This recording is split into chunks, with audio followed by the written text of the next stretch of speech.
This video is an introduction to George Adler's A Practical Grammar of the Latin Language for Reading and Speaking Latin, and this is my edition of it. You won't find one like this anywhere. I had to have this made for myself because when I first found Adler's text, this was in, sorry for jumping around, in 2007, Google had just scanned it and the scan was terrible. Every 8th page was illegible. And if you start to listen to the recordings I made of Latinum, you'll see that every now and then I talk about the bad scan. I wrote to Google and asked them to rescan the text, and they did, because at this point it was getting a lot of hits because I was using the text and promoting it through the Latinum podcast, which unfortunately no longer exists. Adler's text is huge. It's in very small typeface, and very small typeface, and it's massive. It also has a key, which has got even more Latin in it. So if you include that, we have over 1,000 pages of textbook. What Adler does is this: it's almost two textbooks running side by side. One of them you are learning your Latin through example, and the other you're learning grammar. The grammar and the examples sort of go side by side, but it's not like a modern Latin textbook where you learn about this thing and then it's all tested in the examples. The examples just build up slowly. The grammar starts off probably quite hard, actually. The grammar sections are quite difficult, but the majority of your learning doesn't take place through the grammar, but through the examples. Let's have a look at how it begins. The very, very first thing that you learn in the textbook is habes ne? Do you have? Habes ne? Or num habes? Do you have? And there's another way of saying this as well in Latin that's more idiomatic. Est ne tibi? Is there to you? In other words, do you have? And the answers. Ita est, domine habeo. Yes, sir, I have. Or you could answer, sane quidem domine est. Also saying, yes, sir, there is. But there you've dropped off the mihi, est mihi, because Latin is idiomatic. It doesn't always follow these nice, neat rules that the purveyors of snake oil like to make you believe that Latin is this uber-rational language. Well, sorry to disappoint you, it ain't. It's just like any other language in the world. So we start off with that. We do a bit of declension work, and then we have exercises. The exercises go through the material. What I do in the recording is this: I read through the English and Latin, and then English and Latin for the examples, and then I do the same thing again for the exercises: Latin, English, Latin. And then everything's repeated all over again for the conversational examples without any English, firstly quite slowly, and then I do a second read through, which is faster. The first 4 lessons aren't structured quite this way with ABC, but after the first 4 lessons, for the rest of the 97 lessons, they have this structure. Also, I've added a large number of examples. So, for example, if a declension is given for a particular word in the textbook, then you will find that there are far more examples in the oral section for verbs as well. I give you very, very more examples so that you can listen to lots and lots and lots of different examples. It's not sufficient to just listen to one. Let's run through the material. Let's run through a bit more in the book.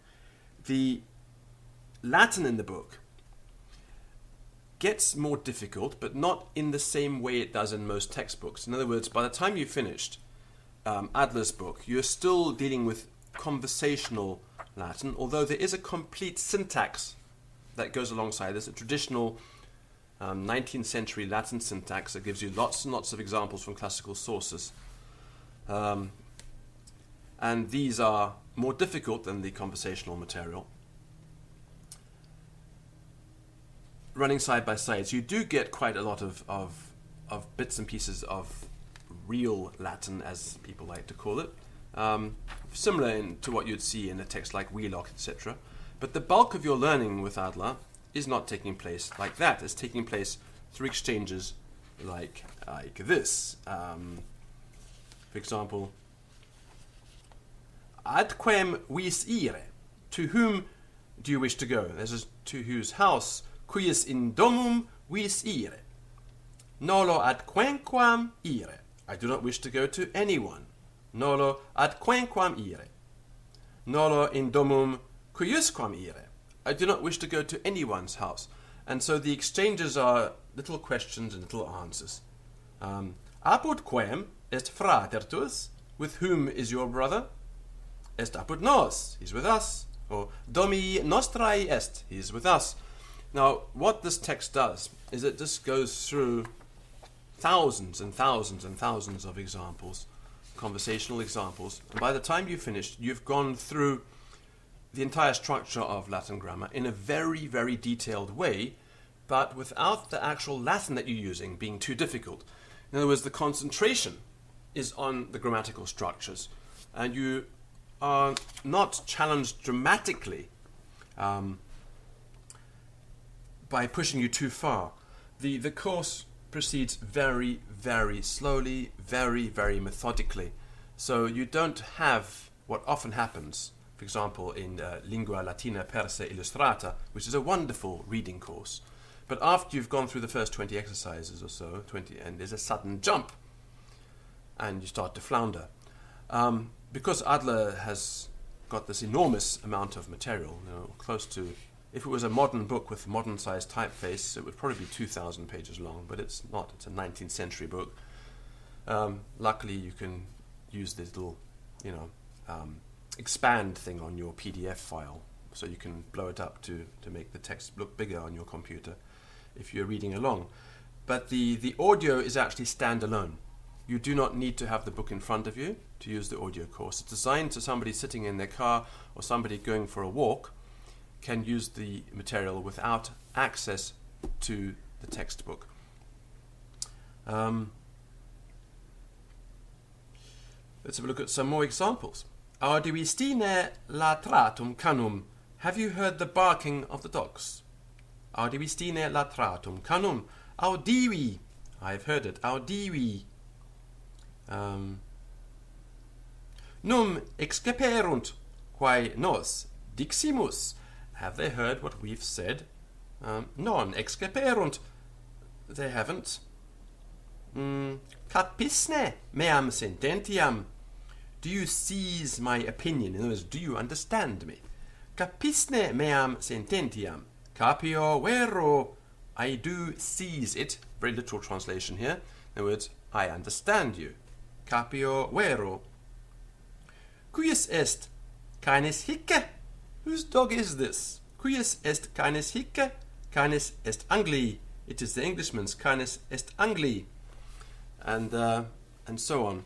I started to record Adler 2007, and I studied or had a look at English second language material to see how they presented the language. And I noticed that it was very deliberate, very slow, over-articulated. And so the Latin in my pronunciation for the Adler recordings has this quality. It's very slow. I overemphasize the vowel quantities because it's very important that you get them right and get them into your head. So the vowel quantities are overemphasized. I use the contonation rapuerunt, which is an up-down sound described by the Roman grammarians.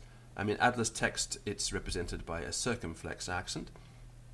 And generally speaking, I don't overdo the emotional side of things. I try to keep it reasonably level. But,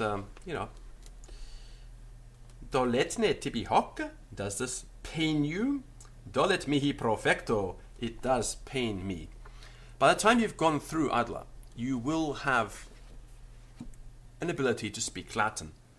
In other words, what Adler will do is he will do to you what would have happened if you'd gone into a language course in ancient Rome. You'll end up with practical Latin ability, which then will translate into reading ability. Now, this is a oral speaking course for reading and writing. The idea was that once you'd finished this course, you would have the entire structure of Latin grammar at a very advanced level. In other words, the grammar that's covered in Adler is more advanced than you'd find in almost any other Latin textbook. It's probably the most complete Latin textbook ever written, even though the grammar itself is scattered all over the place, because the structure is idiosyncratic, but it works. It works. It's produced Latin speakers. I know some of them who've used Adler, and they now speak Latin. And some of them are even teaching Latin at university orally, after having used the Adler course to activate their spoken Latin. So the course does work. My spoken Latin also comes from Adler. Before I went through Adler, I really couldn't speak the language. Adler uses some modern vocabulary.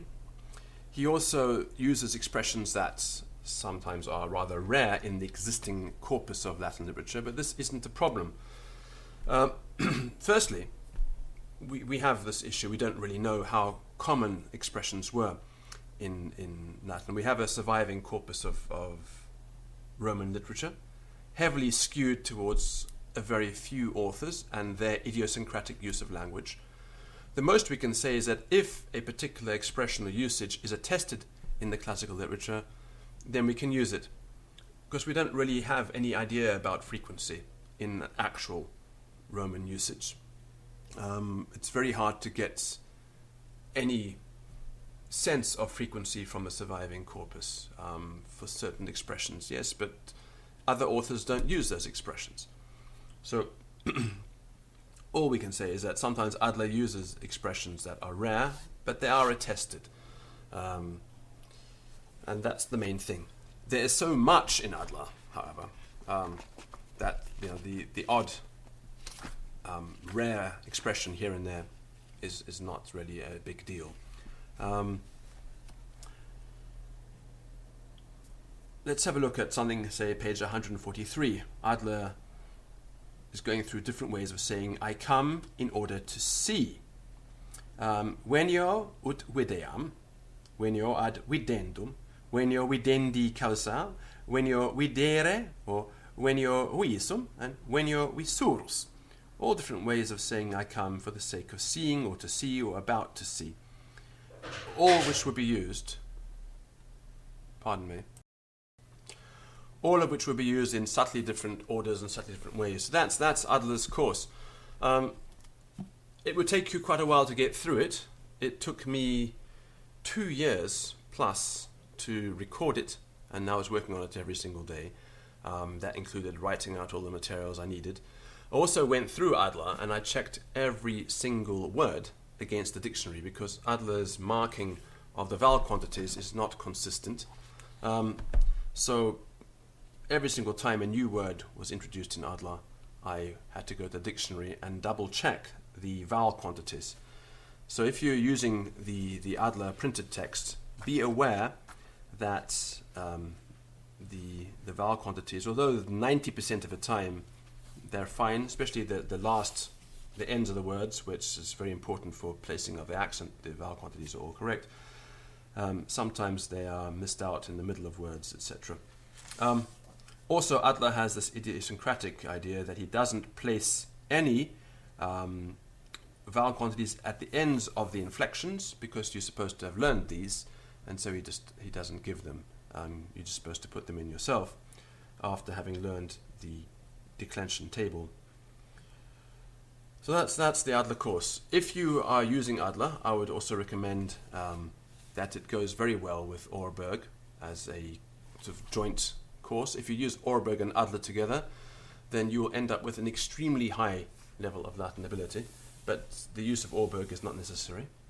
Adler will work, and then use Comenius at the same time to broaden your vocabulary, and also you might want to swallow the dictionary, although that's rather a painful thing to do, or the GCSE Latin vocabulary file is probably the easier introduction to Latin vocabulary building. the files, the audio files, I'll talk about another time, because they are very particular. They do a particular kind of job, and they're not that easy to listen to. But they do a very good job in terms of enabling you to very rapidly build up vocabulary. So that's Adler. Highly recommended. As I mentioned, this text disappeared. Adler wrote it the year before he died, at a time when Latin teachers were very obsessed with what they called authentic Latin, so anything that was not written by a Roman they thought shouldn't be included in the curriculum. But of course, natural language learning requires vast amounts of simplified material, and all the surviving Roman material isn't simple. So to construct a modern language course, you have to write a lot of Latin. Adler himself could speak Latin, and he was pretty much a brilliant linguist.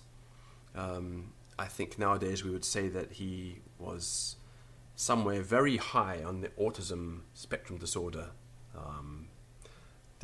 He was that kind of person, very bad at personal interactions, constantly getting into fights with his colleagues at New York University, where he was the professor of German. And indeed, this textbook, the Practical Grammar of Latin Language, is a Latin edition of a German textbook which he had written 12 years previously, and that German textbook is still available in print, and it's still highly regarded as a textbook of German, even though, of course, now it's a bit old-fashioned. So that's Adler. I'm extremely fond of this textbook, and I do believe that it works. So if you wish to achieve a very high reading ability in Latin, and you're willing to put in the time, then Adler is the textbook for you. That's all.